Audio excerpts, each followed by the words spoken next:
Welcome, everyone. Thanks for joining. So the topic of today revolves around this vision that many of us have around leveraging the power of digitalization, and digital business into our supply chains, in the chemical industry. And admittedly, there's a fair amount of hype and talk, and both within the broader network of the industry, and many have adopted this as part of their vision and within their companies.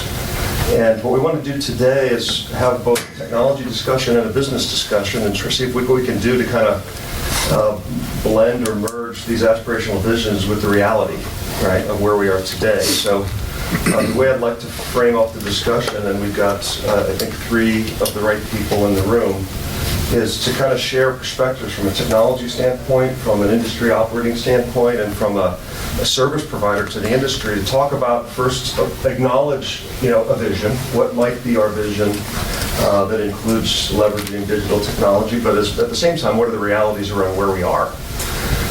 And then as we think about trying to bridge that gap, okay, what are some of the drivers that cause us to want to move forward towards this vision, and what are some of the hurdles? What are some of the things we have to get over to get there?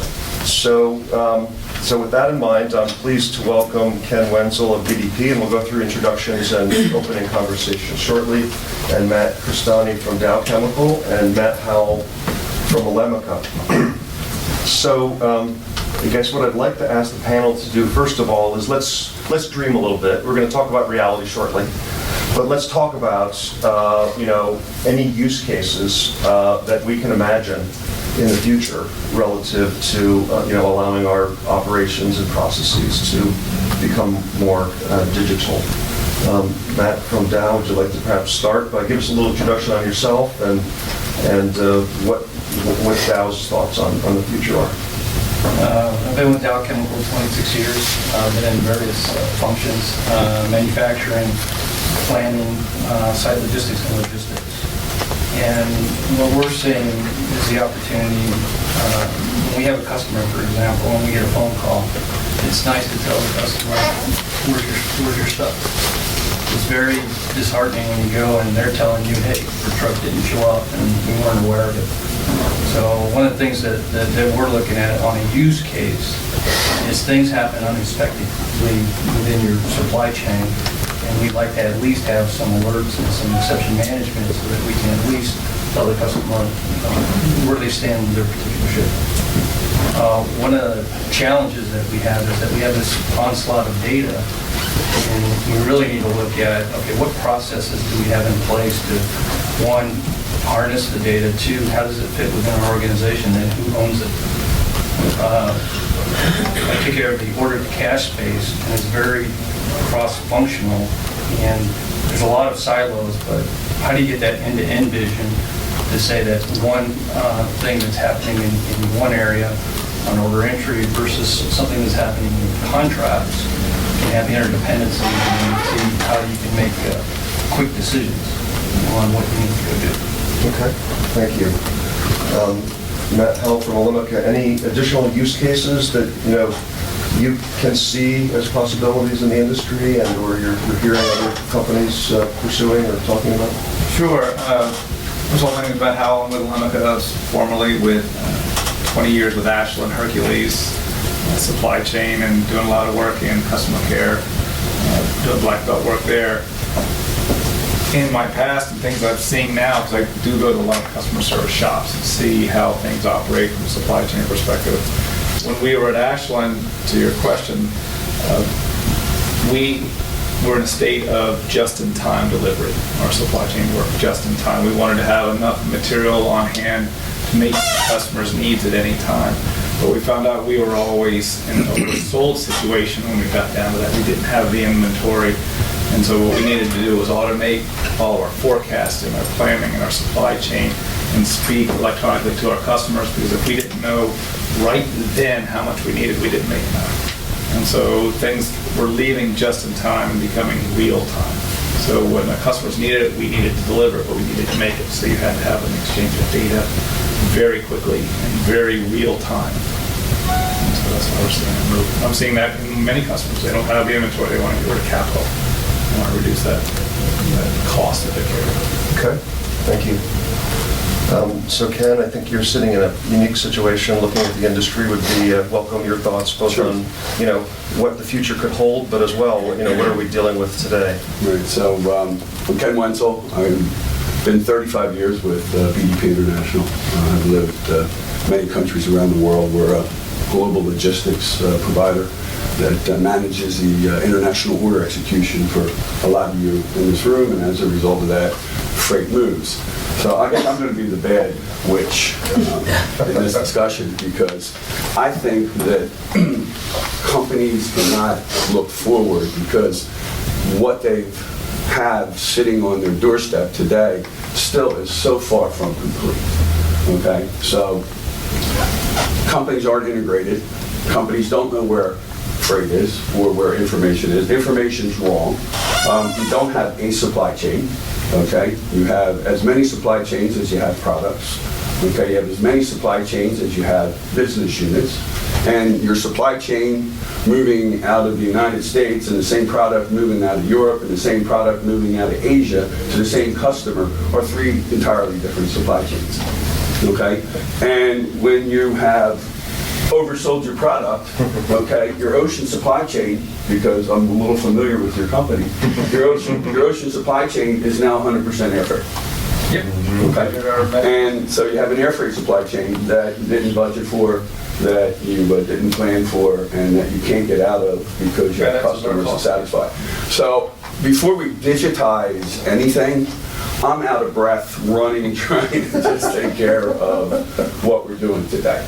So, like I said, I think that there's a significant amount of opportunity in yesterday, okay, and getting yesterday 100% correct before we can even attempt to look at tomorrow in the supply chain. So we need to establish the foundation before it can go forward. Absolutely, absolutely. Okay. One instance of SAP, very, very rare, right? Yeah. Very rare. So each instance of SAP is another supply chain. So let's open this conversation to the floor. So I'm interested in either, additional thoughts from others in the industry and/or any questions, that you might have for the panel before I continue the conversation up here. Any additional use cases? So we talked about being able to know where your stuff is, being able to notify customers of a late delivery. We talked about, better visibility into our ability to supply and/or, inform our production planning, scheduling. Any other use cases that any of you in the industry are thinking about to as a way of inspiring moving forward? Anyone else? Just one thing I heard, I was reminded of our focus group. Dorothy was reminding me that I was there, but I didn't get to talk, so now I can talk. So nice. But what came out of that meeting, which it really stuck with me as somebody from Elimica delivering solutions, is the need for visibility to all transactions and all milestones. All transactions and all milestones, and where everything is and how they interrelate. And so I think that's the ultimate goal of many of us. And a lot of my customers are coming to me saying, let's get started by improving shipment visibility. But ultimately, it's about getting all transactions, all milestones, how they interconnect, and visibility to that as well. Okay. So the question that I ask you then is, who are you in the supply chain? Okay, because he's ordered the cash, and his milestones are dramatically different than a business process owner. Okay, and then you have a planner, and then you have a customer service person, and so by the time that we have all the events on the timeline, okay, you can't read them anymore. Okay, or you're pushing out 50 emails of alerts a day. So, But it's a coordinated effort, so what I'm doing, for example, within, order to cash, so it's, order management, credit collections, logistics, and what we call before and after sales activities, getting the pricing, master data in, and then afterwards it's the customer complaints and on time and full. but you have to talk to everyone. So you have to make sure everything that I'm working on to harmonize and automate, it works with the guys in the plants. You know, it works with and we do have now functioning into like a global supply chain group, because just what you said, everyone was kind of doing their own little thing. But I think you can't do it in a silo. The challenge is to look holistically, because visibility means different stakeholders within the organization. So there's strategic visibility where the executives only want to see certain metrics. There's operational visibility, there's transactional visibility, there's service visibility. So it's really, okay, how do you educate and have people aware of what does visibility mean to you and what's important? Because I'll give you an example. In order to cash, we have all these metrics. What are you doing with the metrics? Who owns the metrics? A lot of the stuff that we have on digitization is if you don't have a process in place, the quality of data is like what Ann was talking about. Yeah, you can hook it up, but if the data's not any good, what confidence do you have in that? And then the latency, because not everybody's automated. So the biggest challenge are the ones that are, like we're dealing with the dray carriers, for example. Not all of them have this IT capability. So they go to a portal, they put it in, but all those shipment milestones don't show up. So we'll see the metrics, and it's like, okay, we said that it left the site, and we got that, and then we got 40% that said it got on the boat. So, you know, how do you manage that holistically? And it's hard because there's competing scorecards, so you actually have to have a platform on, okay, for your stakeholders, what are those important key KPIs you need for each visibility? You go, just like on pricing, there's sales is really in tune on that. Okay, price changes with the customers. How accurate we do that, because all those changes are manual, and all the time is manual. It's time for error. Unless you automate it. You can automate it, but there's still the dynamics of the changes. So how can you make it efficient to handle the changes even if you automate it? People think if you automate it, it's going to take care of itself. The key that we were talking about before is, in a global organization, we all plan, forecast, make, record, produce. Everybody says we're different. We need to do the fundamentals first. Then we can go and say, okay, what don't we know that we don't see? And that's where big data comes in, is we see opportunities that we're not aware of. And when we had the West Coast strike, for example, where could we move those containers? And what lanes and capacities? We don't really got a handle on capacities and what we can do alternate, so we can be more predictive on what we go do. Those are the challenges that we see that are nuggets that you get, but you still have to have a mechanism within the organization who's going to own that piece of data. If it's not being owned, it's very hard to make a decision on something that you don't have confidence in. So I think what's coming out of this is a very interconnected, complex web of processes, data, and physical realities. Where do we start, right? We've got a complex elephant. How do we start chipping away at it? I thought some of your comments around starting with one transaction at a time, starting with the order, and then moving to the event ship notice, kind of starting to think incrementally, and a little bit more of an evolutionary approach, than thinking that we're going to transform and change it all at once. And that's just pragmatic, right? Some combination of pragmatic and also the recognition that when we're managing change, we have to manage risk.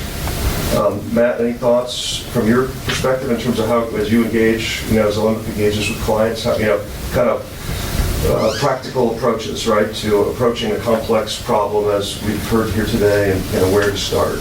Well, just for basic project management, one of the things I see a lot of times we go into these automation programs, we want to get high numbers automated. You can't do it from the beginning. It's everybody that says, oh, we're going to bring over 400 customers or 600 now. You're not going to be successful because you're going to jump into the pool and just drown. And so we're finding better off to take our smaller pieces, go to the stage gate process. So we do 20, next 2 weeks later, and start chipping it off. That way you can grab all the errors. And to your point earlier, we're in a global economy, but even though everybody says we're global, we still function regionally. And then the regionals, they'll function by product. So you have all these segments. And then once we start automating all these customers, where we're going to put the data. Then you got to have one place if you want to have global visibility, or regional visibility, or department visibility. It's a change management challenge because you're trying to change how you did things before, and it's a journey, and everyone thinks it's a program. We had the perfect order, we had order fulfillment. I mean, I could go on and all that. It goes back to do it right the first time. You don't have to do the relay. I guess the question I would ask you is now the time to do this? Right? Because the chemical sector is in a very dynamic, different place, okay? From my perspective, you all can't sit still, okay? So, you're buying, you're selling. We have this whole dynamic now called the PEs, okay, that are involved. And the PEs are treating chemical companies like they treat everybody else. We have changes. Chemical companies don't want to be called chemical companies. They want to be called life science companies. I mean, so it's like chemicals are like a bad word. I mean, and we love it. We deal with it. There's always opportunities for us. But how do you take, is really now the right time, to take on some new initiative when, when you look at the largest German chemical company in the world now is building all of their capacity outside of Germany. Absolutely unheard of. Okay, it's no longer going to be, Germany, for the German chemical companies. I mean, so this is a dynamic that is totally different. And why are they doing it? Because they're getting their butt kicked. Okay, so for me again, is this digital or whatever? Is now the time? And as well, from where you're sitting, what are maybe some of the pragmatic first steps that would make sense? That would be good ways to start, cleaning up the swamp short term, but consistent with the vision longer term. Where are some of the unique opportunities that you see? With all of the companies that we deal with, that is going on. I think what happens is that sometimes it's a three-headed monster. Okay, so the initiatives that you're working on very diligently, right? That you're working on, all of a sudden somebody comes in brand new and that changes. Okay, so you're on an initiative that say it's a 3-year initiative, and then next thing you know, your CEO's gone, and your new CEO comes in and says immediately castrate that initiative. Okay, so time, money, and energy, is gone, and now we're on to another initiative. So I mean, start with some more modest, but you can't smaller stop that. chunks. I mean, that's going to continue to happen. Right. Right. So my only point being is digitate. Is it a word? I don't know if I can say it. I can't get it out. Digitization. Glad it's recorded. Whatever that word is. I mean, is it nirvana? I mean, are we is it something that can happen, or are we smoking something? I guess that's my point from a practical perspective. I'm sorry. As a member of the chemical industry, I'm not going to debate whether or not we need Ritalin or not.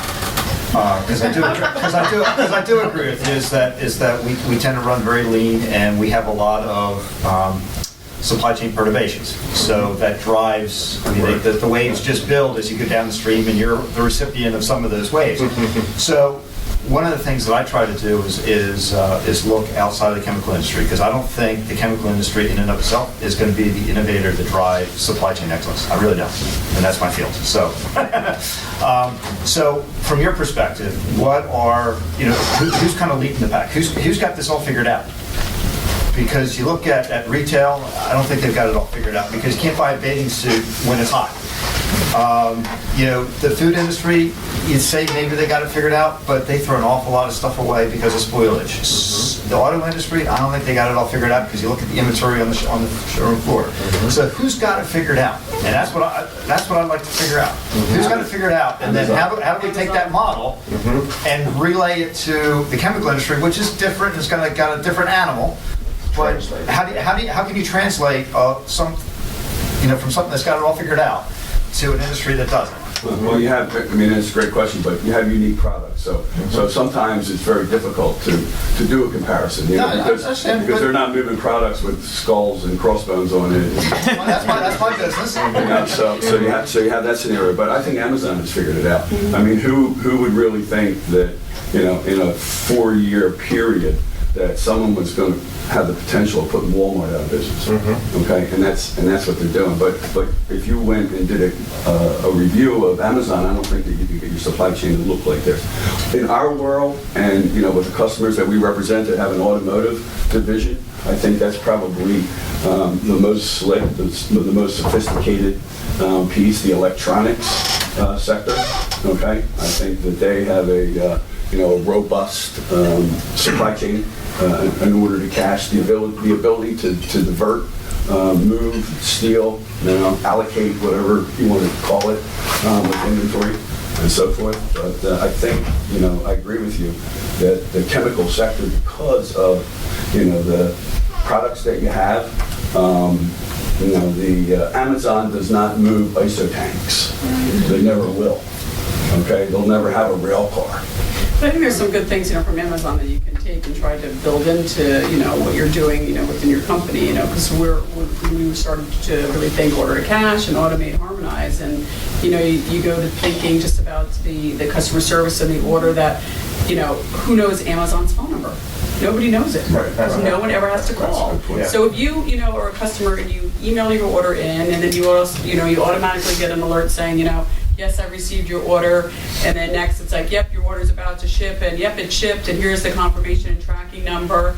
I mean, they're happy. I'm happy, Amazon. I just keep getting updates. I never have to think twice. They're always, I have to be like, wow, I haven't heard from them in 4 days. Let me find out what's going on. So, there's some pieces that you can help with the communication, but yes, I agree. Yeah, the ISO tank's a little bit tough to move through Amazon. So when I think digitized myself, okay, I think of a company that puts a 3D printer in my house.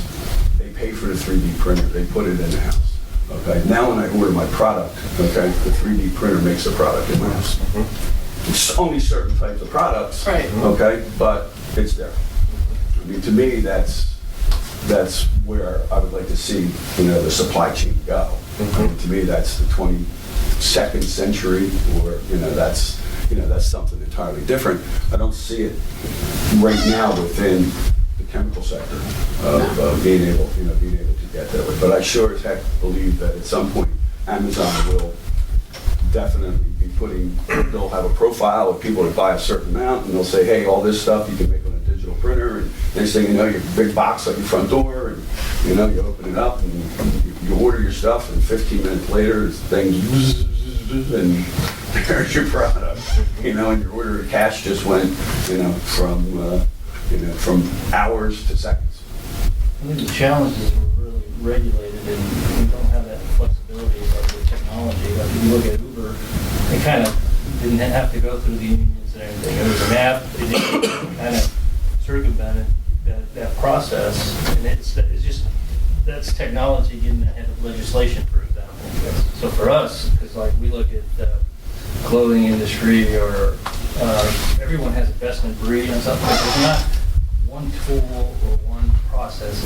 It's really, you look at a use case and you see what you can get the most value of, and then you see another one that's another nugget, and you keep continuing. Now, you need an overall strategy on how you want to look at that data and who's going to manage that, so you can peel the layers. But you don't know what you know. What you need is to at least have these signals to tell you, okay, can I make good decisions with quality data? Isn't it all just about execution, the ability to execute? So the difference between success and failure, a project, I think we can all agree on what a good supply chain improvement project might be, but the ability to execute that is going to make all the difference, right? So can we really look for peers or other industries to be our saving, what can we do? Let's just follow this path when at the end of the day, we know what we have to do. We just need to be able to execute it. I can answer that from this perspective. If you're moving, a box of nuts and bolts in North America by a truck, the answer to that is yes. Okay, if you're importing food products into the United States of America, you could be the best execution company in the world, and the Food and Drug is going to stop that shipment, and they're going to examine it, and they're going to take the container apart. And if you bring it into the Port of Philadelphia, okay, they'll let it go. But if you bring it into the Port of New York, they won't let it go. So what happens? You start port shopping. Okay, where in the supply chain is port shopping? Where do you optimize? How do you optimize that? You don't. Okay, China, as a result of this recent explosion, okay, for the first time, and you think how long we've been doing trade with China, and you all have plants in China, and there's a lot of chemicals in China, but China now, for the first time, on exports of chemicals, are going to examine it. And when I say examine it, they're going to stop you, they're going to open up the container. They're going to look in the container, and then they're going to close it. Okay? That's going to slow down. We all know what happens in China with corruption. Okay? So that's going to get involved, and we all know what happens in China with politics. Okay? So all of a sudden, your execution of your just-in-time supply chain is totally out of your hands. Okay? So the thing that we always see are all the silent partners, okay, that companies have when they put together their supply chain. And there's really, I mean, you can mitigate that risk, right? And that's a big part of our supply chains today is mitigation. And we didn't really talk about risk mitigation 10 years ago, but today it's a very, very valuable part of discussions in the supply chain. So you can mitigate that to a certain point, but you can't stop it. You can't stop the official in Saudi Arabia, okay, that wants to look at your container, okay, before it leaves. Okay, and if you're pushing 300 containers a day, and they want to look at all 300 of them, and they only have one guy, guess what happens? After day 2, there's 450 containers back up. So these are the issues that we're working through, and we have to mitigate, and these are the way that the supply chain. So execution is very, very important, but sometimes it's out of your control. It's interesting to your point. What I see going to different chemical companies is, back to your point, is change management. Because we want to digitize, because chemical companies are still very old school. Everybody's still using old processes, old supply chain methods. They all acknowledge that they want to digitize. They all acknowledge that we need to automate, but because of rules of regulations, all kinds of excuses will pop up to stop change management. And you have to get through that. And that's why when we go into small pieces, I can maneuver around the regulations, the pharma, the water carriers, all the different rules and parts. But if you look at it as a whole, there's too many regulations. There's too many things that will enable chemical companies to say, now we're going to leave it as it is. And it's getting them off that. I think that digitization actually helps that. Because you have standardization, especially if you have hazmat materials. I mean, having a standard process to ship to skull and crossbones actually improves the process. So I think for what I've seen in the companies I've worked with is it's the return on investment. You know, if you're going to invest on a global ERP system, to your point, and have standardized processes, it's going to cost this much money. But I'm already doing it today. Yeah. So explain to me what my return is on spending this much money. Yep. And people can't see the value. Yep. I think people in this room say, well, it's an no-brainer. You're gonna recover it. Yep. Well, show me how many head counts am I gonna reduce? Exactly. How much additional sales am I gonna have? How's my transportation cost going to be? And you can't produce that data. Intuitively, you know that it's there. Yep. But you can't justify it on ROI. So what we struggle with in those scenarios is give me a forecast. Okay? Give me a forecast for the next 6 months so that I can go out and book the space, get the resources, guarantee that the customer's going to have. Give me your 6-month forecast. Okay? Every forecast that we kind of get for 6 months is changed after 30 days. 30 days. Yeah. It'll change before I leave this room. And then the other thing is, you collect a lot of information, all right? So we collect a lot of information and we display a lot of information. But at the end of the day, I would say with the most robust customer that we have, we probably only send maybe 6 events, 5 to 6 events back to SAP, which tells us that they're the 5 events that you need to run the business. Okay, because you want them back in your ERP system. And all the other events are nice to have, okay, but these are the 5 that really should be focused on, and they're the 5 that should be perfected. And then once those 5 are perfected, I think then you can move on to the next step. You know, So have been given notice twice that we're past time, not by Cindy, but by someone outside the room. I think this conversation just illustrates, A, that we have the knowledge, right? The knowledge is sitting in this room, and, which really illustrates that whatever this is, whatever this vision for digitization is not an IT project, right? It really is something that needs to be business-led. So we can combine the knowledge about real life around risk constraints and really come up with the most pragmatic, intelligent application of technology that is certainly consistent with an aspirational vision, right? But is what is practical around what can we accomplish at a year at a time. It's not a 3-year thing. It's really 1 year at a time. How do we start on a roadmap? So I thank you all for attending and for participating. I wish we had more time. If any of you are interested in continuing the conversation, I'm happy to do so after the day's concluded. Thanks for coming. Thank you. Thank you.